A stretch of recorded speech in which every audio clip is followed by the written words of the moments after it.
That's impossible. That phrase.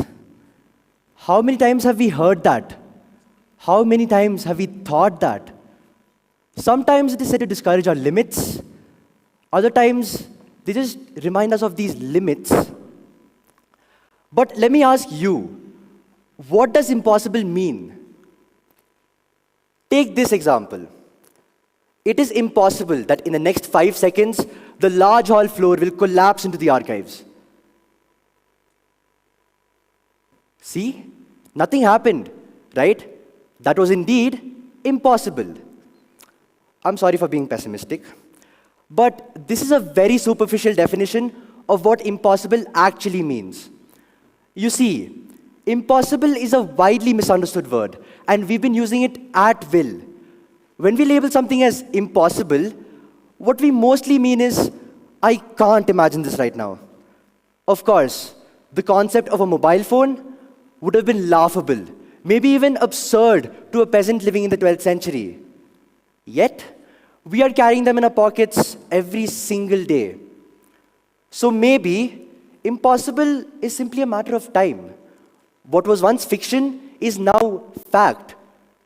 Or maybe, impossible is less about our physical limits and more about the limits of our imagination.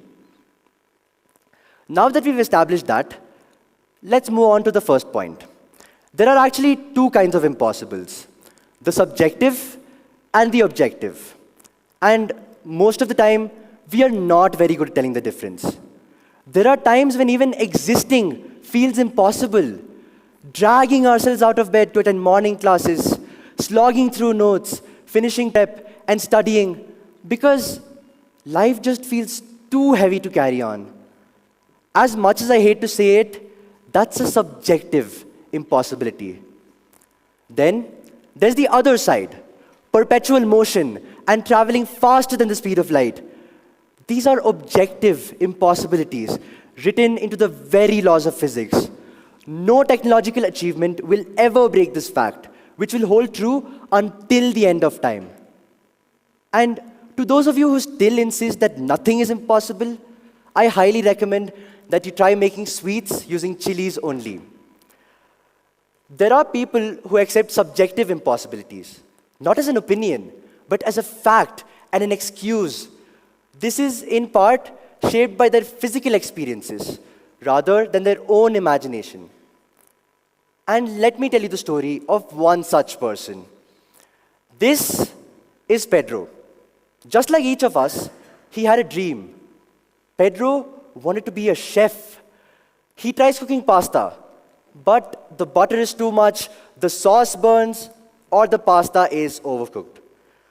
At the same time, others make it look so effortless. So maybe he doesn't have it in him to become the next Gordon Ramsay. He has failed in making a simple dish. Becoming a chef? That's impossible. Giving up is an easy way to avoid trying something difficult and to justify our self-doubt. This is a flawed logic for two reasons. First, you are comparing yourselves to experts who have spent years mastering their craft, burning countless sauces, wasting plenty of food along the way. Second, did you really expect to become better than Gordon Ramsay the first time you started making pasta? It's like the old saying, I'll believe it when I see it. People only believe what they see. And if they see something as being too hard or too difficult, they can mistake difficulty for impossibility. And so, Pedro gave up on his dream, frustrated at not being able to achieve it. Pedro's story is simply one among countless others where difficulty is mistaken for impossibility. Why, you may ask? Well, we humans are often poor judges of our own capabilities. We sometimes take on things far beyond us, fully expecting to succeed. And when we fail, it becomes the new addition into the long list of impossible things that we have. Next, we start to shift responsibility with thoughts like, why try if it can't be done in the first place? I'm doing the right thing. There is no use in wasting energy on that. And there lies the issue. When we label something as impossible, we transform a temporary state of, I can't do this right now, to a permanent state of, I am incapable. Ultimately, we settle into the warmth of certainty. And society. Society doesn't make it easier. Society is inherently conservative, slow to change and adapt. It prefers the safe, beaten path. It tells us, why art?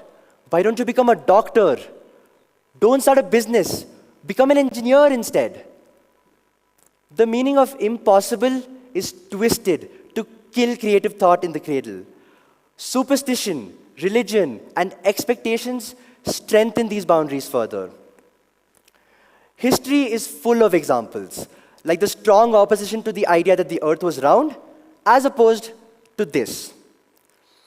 This illustrates how institutions drew a rigid boundary and called it law. The more rigidly society draws these boundaries, the more the individual begins to feel that their own fears and failures are also ordained.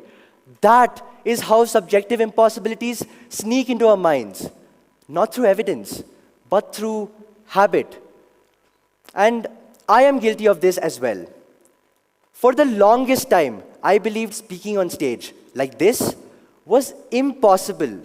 Stages made me shake, stammer, and sweat profusely. My knees would go weak even before I stepped on stage. And it is a miracle that I'm here talking to all of you.